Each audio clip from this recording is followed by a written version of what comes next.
Abu Musa Ash'ari roziyallohu anhudan man laiba bin nardi faqad asalloha va rasulahu.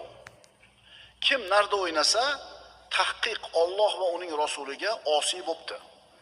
Mana shu tuppa-tuzuk namoz o'qiydigan yosh katta odamlarni qarasangiz, namozdan bo'shagan vaqtda chiqib olib, ana shu daraxtda kechgacha narda tashlab o'tiradi.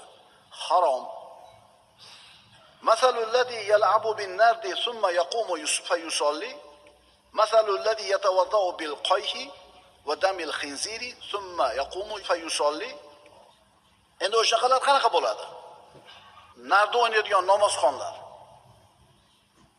Rasululloh aytadilar, nardani o'ynab, keyin turib namoz o'qigan kimsaning misoli yiring va to'ngizni qoni bilan tahorat olib, keyin namoz o'qigan kimsaning misoli kabidir.